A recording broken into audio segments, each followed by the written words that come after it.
범죄 전력자 대선 출마, 더 이상은 안 됩니다. 정치권은 진영을 떠나 대선 후보 자격 검증을 철저히 해야 합니다. 범죄 전력이 있는 인물이 여야를 막론하고 차기 대선 후보로 거론되는 현실은 대한민국의 법치와 도덕성에 대한 근본적인 위기입니다. 이는 단순히 한 정치인의 문제가 아니라 국민 전체의 삶에 영향을 미치는 중대한 사안이며 정치권의 팬덤화와 진영 논리의 파괴적 결과입니다. 우리 사회가 최소한의 상식과 원칙을 회복하기 위해서는 범죄 전력이 있는 자가 대통령이라는 국가 최고 권력 자리를 넘보는 일이 절대로 반복되어서는 안 됩니다. 오늘날 대한민국 정치의 가장 심각한 문제 중 하나는 내 편이면 다 용서된다는 진영 중심 사고입니다. 정치적 팬덤은 도덕성과 합리성을 마비시키고 심각한 범죄 혐의마저 정치 탄압이라는 이름으로 포장됩니다. 이러한 현상은 민주주의를 병들게 하고 법치주의의 근간을 뒤흔듭니다. 특히 대통령이라는 막중한 자리를 두고 범죄 경력자나 현재 재판 중인 인물이 아무런 자격 검증 없이 대선 후보로 나서는 일은 국가의 신뢰와 국제적 위신까지 떨어뜨리는 일입니다. 대표적인 사례가 바로 이재명 더불어민주당 대표입니다. 이 대표는 이미 총 4건의 전과를 가지고 있으며 현재도 수차례의 재판을 받고 있는 피고인 신분입니다. 전과 내용을 구체적으로 살펴보면 검사 사칭 2002년, 음주운전 2004년, 특수공무집행방해 및 공무집행방해치상 2004년, 공직선거법 위반 혐의 등 결코 가벼운 사안이 아닙니다. 더욱이 이러한 전과 대부분이 공직 진출 이전의 단순한 실수가 아니라 공직을 준비하거나 수행하던 시기와 밀접한 관련이 있어 국민적 우려가 큽니다. 현재 이 대표는 성남시장 시절 추진했던 백현동 개발 특혜 의혹, 대장동 개발 비리 관련 뇌물수수 및 배임 혐의, 경기도지사 시절 공무원을 통한 사적 지시 의혹, 쌍방울그룹의 불법 자금 수수 의혹 등 복수의 재판에 동시에 직면해 있습니다.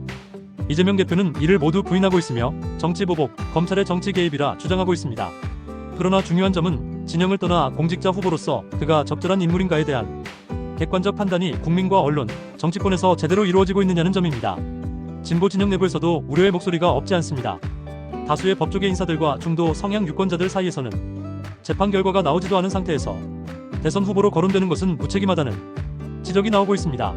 하지만 민주당은 이러한 우려보다는 지지층 결집에 더 방점을 두고 있는 듯한 인상을 지울 수 없습니다. 팬덤의 힘으로 비판 여론을 압도하며 내부의 이견조차 억누르는 방식은 결코 건강한 정치의 모습이 아닙니다. 이 문제는 특정 정당에만 해당하는 것이 아닙니다. 과거 보수 진영에서도 전과나 도덕성 논란이 있는 인물들이 공천을 받고 심지어 대선 후보로 거론되기도 했습니다. 그 결과는 대체로 실패였으며 보수 진영의 신뢰도는 크게 훼손되었습니다. 따라서 이번 사안은 단순히 이재명 문제가 아닌 대한민국 정치 전반의 도덕적 회복과 시스템 개혁의 계기로 삼아야 합니다. 팬덤 정치가 계속되면 정치는 합리적 경쟁의 장이 아닌 신앙의 전쟁터가 됩니다. 이 지점에서 가장 큰 피해자는 국민입니다. 법치주의 사회에서는 죄를 지으면 합당한 처벌을 받아야 하고 도덕적 흠결이 있는 자는 공직에 나서기 전에 국민 앞에 충분히 검증받아야 합니다. 이 상식이 무너진 사회는 교육도, 경제도, 미래도 희망이 없습니다. 자라나는 아이들에게 법을 지키며 살아야 한다고 말할 수 있으려면 정치권이 먼저 본을 보여야 합니다. 그런데 현재 상황은 정반대입니다. 대통령 후보가 전과 사범이고 재판 중인 피고인이며 범죄 혐의에 대한 정당한 검증조차 정치 탄압으로 무시되는 현실에서 우리는 과연 어떤 가치로 다음 세대에 정의를 가르칠 수 있겠습니까? 지금 정치권이 해야 할 일은 분명합니다. 여야를 막론하고 모든 대선 후보에 대한 도덕성 및 범죄 이력 검증 절차를 법제화하고 강화해야 합니다. 단순히 경력이나 정책이 아닌 그 사람의 인성과 법치에 대한 존중이 중요한 기준이 되어야 합니다.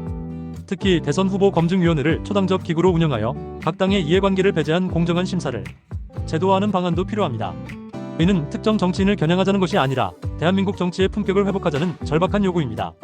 더 나아가 정치인에 대한 면책적 팬덤 문화도 반드시 근절되어야 합니다.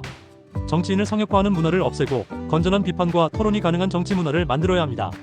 언론과 지식인 사회 역시 진영 논리에 편승하지 않고 엄정하고 중립적인 기준으로 정치인의 자격을 평가해야 합니다. 국민의 권리이자 의무는 투표입니다. 하지만 그 투표가 죄가 있어도 내 편이면 찍는다는 식의 맹목적 지지로 흐르면 그 피해는 고스란히 국민 자신에게 돌아옵니다. 정치인은 거울입니다. 우리가 어떤 정치를 선택하느냐는 결국 우리가 어떤 사회를 원하는가에 대한 결정입니다. 따라서 국민 개개인도 후보자의 과거와 현재를 꼼꼼히 살펴보고 공정한 기준으로 판단해야 합니다.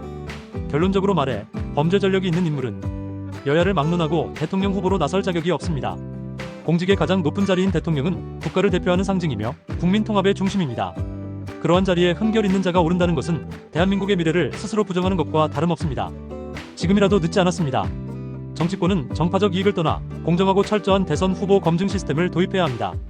국민은 냉정한 판단으로 대한민국의 도덕성과 법치주의를 지키는 데 앞장서야 합니다. 그래야만 정의로운 대한민국, 희망 있는 미래가 가능합니다.